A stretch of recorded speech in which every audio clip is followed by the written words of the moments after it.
Good morning, CHS. These are your student announcements for Thursday, November 3rd, 2016. This is Dylan. I'm Hayden.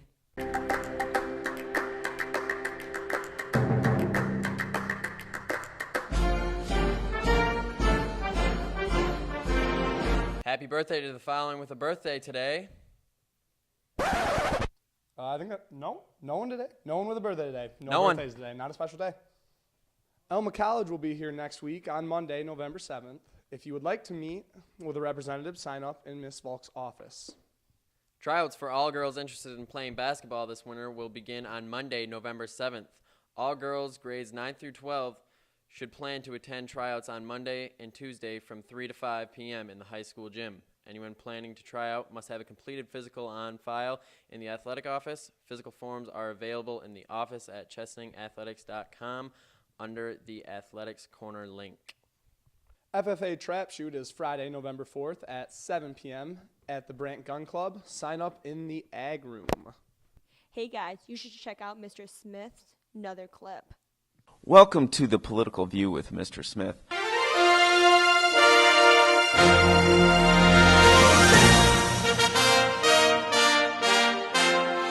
Today I have Nick Kosick with me from the Trump campaign, who's going to answer the same questions we heard so far from Jill Stein and Gary Johnson.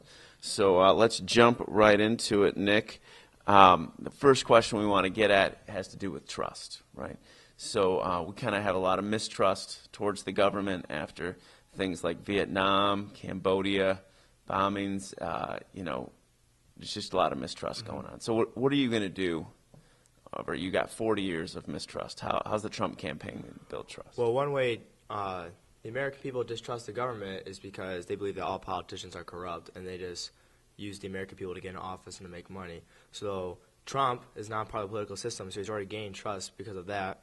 And then people believe that when he's doing his speeches, he is telling the truth and he's passionate about his opinions, and he will get, when he gets in office, he will enact and follow his plans. All right, excellent. So for our second question, we're going to turn to foreign policy. Okay, we want to look at the war on terror. Okay, so we've been fighting this war on terror for about 15 years. So the question is, how are you going to execute this war? Where's the front line? Are we going into Syria? What are you going to do? Well, the first thing we do is cooperate more with our foreign allies in the Middle East, like Saudi Arabia. And then what we need to do is create a joint military operation to defeat ISIS and crush their propaganda and recruiting, because that's really what's keeping them going right now. And we need to destroy them from an economic standpoint, too, because right now they're getting a lot of money from big oil rigs and stuff that they've taken over. All right. Excellent. So along that lines, we've got the world's largest military, right? Our military budget is 7 times that of the next closest, right? So we're the next 7 countries combined. That's our budget. Are you going to keep the budget the same? Are you going to shrink it at all? We plan to expand the budget, and the way we would do that is by getting back American jobs from overseas and making new resources and putting these jobs and resources into the American budget, into the defense budget. All right, excellent. That sounds very good. Next, we're going to look into poverty.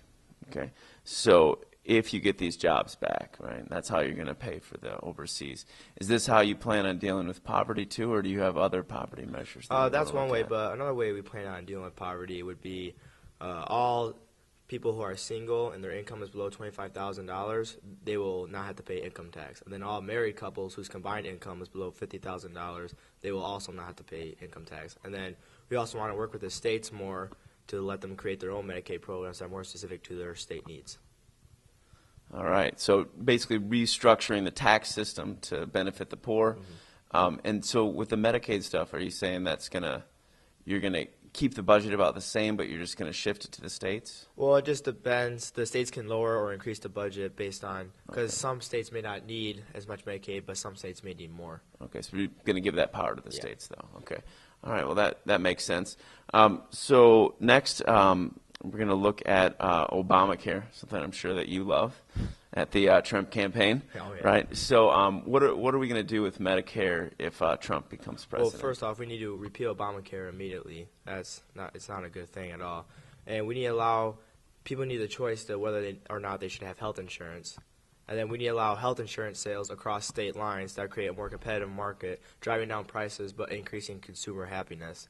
And also, thing we need is health savings accounts, which Okay. allows people to save money for their health, kind of like they save for retirement. And then if they die, there's no estate tax. That means their heirs won't be taxed at all for the money they receive from their parents. Okay. So health savings accounts, get rid of Obamacare, and push it back to the states. Okay. So, and then the last question we want to look at, I'm sure is on a lot of our students' minds, has to do with the student loan debt, right? So we've got this huge crisis looming. There's all kinds of student loan debt. People are worried that it's going to be the next bubble.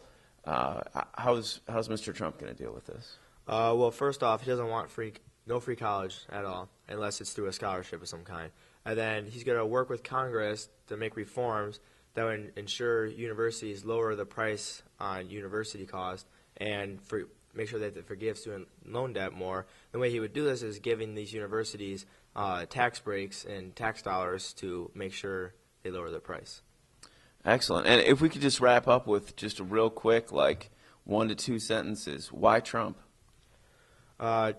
Basically, go back to the beginning. Trump has never been a part of the political system, so he's different than everybody else. He tells the truth. He speaks as it is. He doesn't care what people are thinking of him, and that's exactly what America needs right now. All right. Thank you very much, Nick. The competitive cheer tryout schedule is as follows: Tuesday, November 8th from 3:15 to 5:30. Wednesday, November 9th from 3:15 to 5:30. Practice will be Tuesday, November 10th from 3:15 to 5:30, and Friday, November 11th from 3:15 to 5:30. Attention all student athletes. Just a reminder, if you plan to participate in a winter sport, you must have a sports physical on file with the athletic office. You will not be allowed to begin on the first day of practice if you have not turned one in. If you have any questions, please contact the athletic office. The lunch menu for today is ravioli with garlic toast or Nachos served with Fiesta potatoes and pears. have a day, Chesaning. Have a day. Goodbye. Good. See you later.